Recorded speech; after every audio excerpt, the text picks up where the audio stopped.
Día.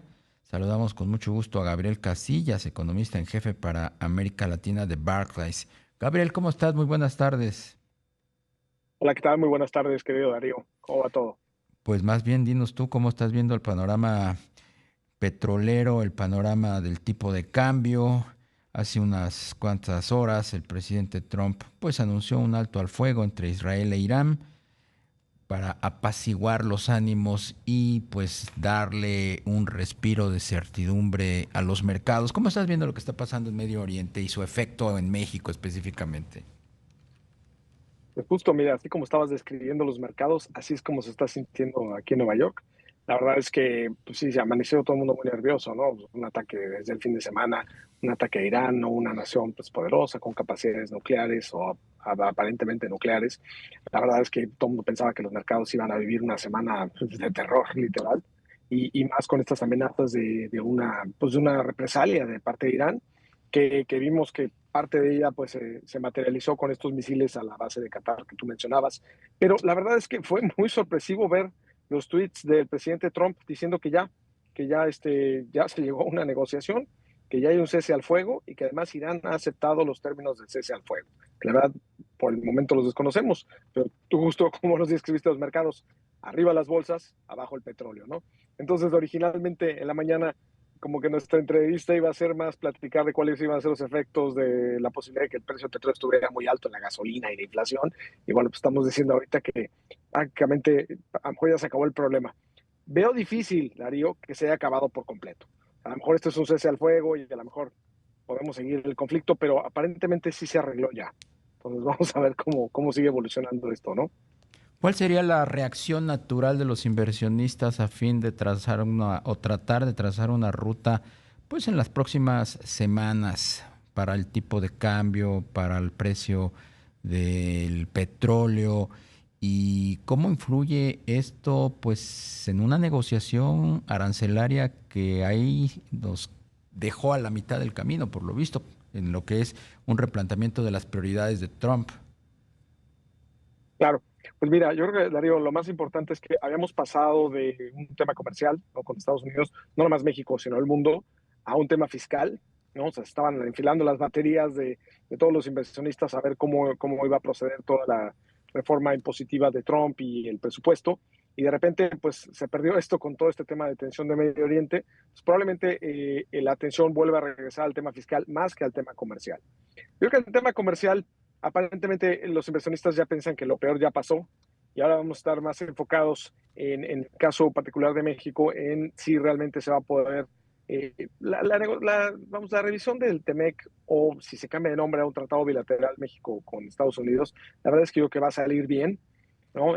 Lo más probable es que, como Trump lo ha dicho, él quiere un capítulo nuevo de seguridad nacional para no estar a expensas de si el presidente es cooperativo o no. Hasta el momento la presidenta Sheinbaum sí lo ha sido, pero antes ya sabemos que no necesariamente, ni con el expresidente López Obrador ni con el expresidente Peña Nieto. Y el segundo tema que quiere es una regla de contenido de origen mucho más restrictiva. Y a lo mejor con esto es factible que se pueda reducir o eliminar este famoso arancel al aluminio y al acero, ¿no? Entonces yo creo que por ahí va a estar. Sabemos cómo es el presidente Trump, es ruidoso, le gusta ser impredecible, entonces probablemente no sean las negociaciones más tranquilas del mundo, pero yo creo que van a ir en buen camino y los inversionistas así lo están viendo. Por eso habíamos visto también al peso también comportado. Además, un poco de debilidad del dólar, pero también al peso bien comportado. Pero de cualquier manera, Darío, yo creo que el enfoque va a ser de nuevo a la parte fiscal en Estados Unidos y pues yo pensaría que el peso va a estar bien comportado. En cuanto a la política monetaria, esta semana habrá reunión, justamente Banco de México. Todo el mundo da por hecho que se anunciará otro ajuste de 50 puntos base, pero ya algunos analistas están advirtiendo que dado este entorno farragoso que estará así muy probablemente en lo que resta del año, pues los bancos centrales tendrán que ser más cautelosos y bajarle al ritmo de la disminución de las tasas de interés.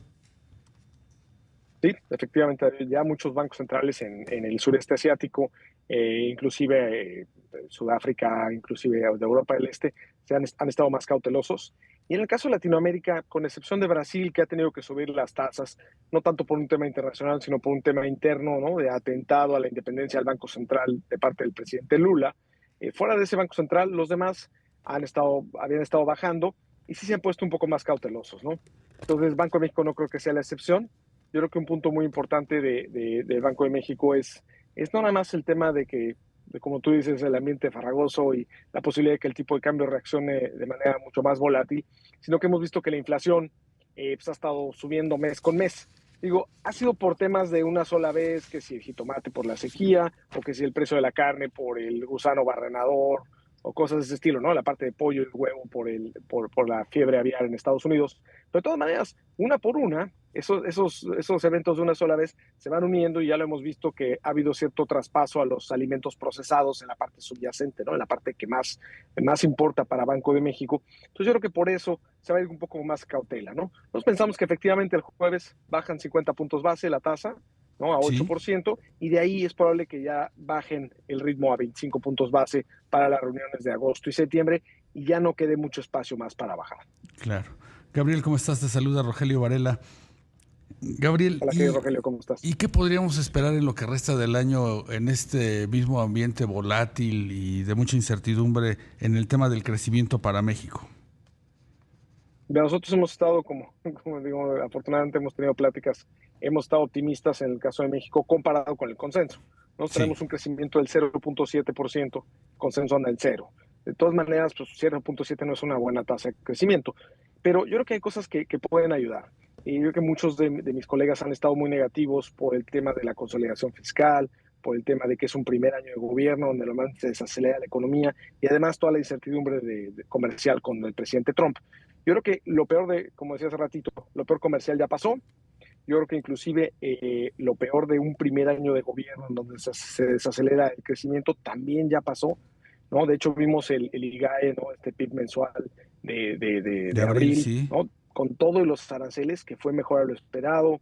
Entonces, yo creo que vamos a tener un segundo trimestre a lo mejor de crecimiento cero trimestral, pero después una segunda mitad del año un poco mejor para poder crecer este 0.7%, que insisto, no es increíble para nada, pero es mucho mejor que lo que tiene el consenso. entonces digamos que la incertidumbre pues estará ahí latente, presente durante las siguientes semanas y pues los dichos de Trump hay que tomarlos de quien viene, ¿no? Sí, bueno, ya sabemos que como dicen hay que tomarlo en serio, pero no literal, ¿no? Ya. Claro. Y mientras tanto, Gabriel, ¿qué tendríamos que hacer aquí, más allá del tema externo? ¿En qué podríamos avanzar para, pues, de alguna manera encender los motores del crecimiento?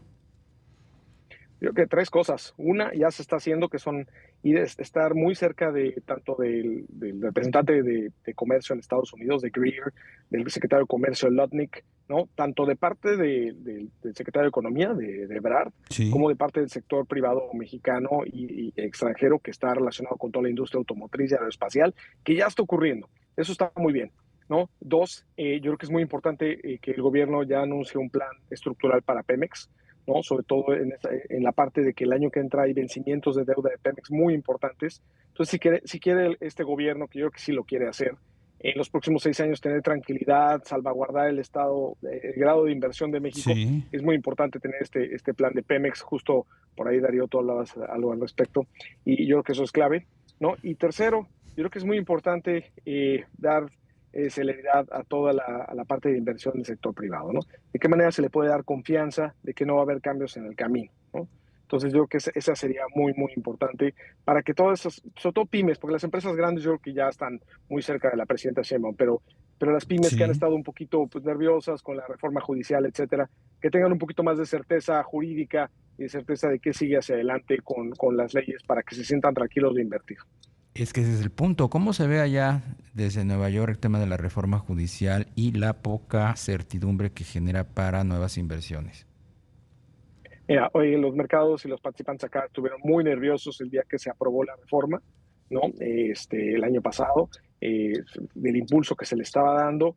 Y a partir de ahí como que ha habido cierta calma pensando, bueno, ya estudiando más que el Poder Judicial mexicano no era el mejor, no estábamos en muy buen lugar. Entonces pasamos a uno peor, sí, pero estábamos en todos los rankings, estábamos en el lugar 90 de 100 países, en lugar 118 de 130 países. Entonces, o sea, no piensan que en el margen es un gran cambio. Desafortunadamente es un cambio hacia atrás, es un paso para atrás, así se ve, ¿no?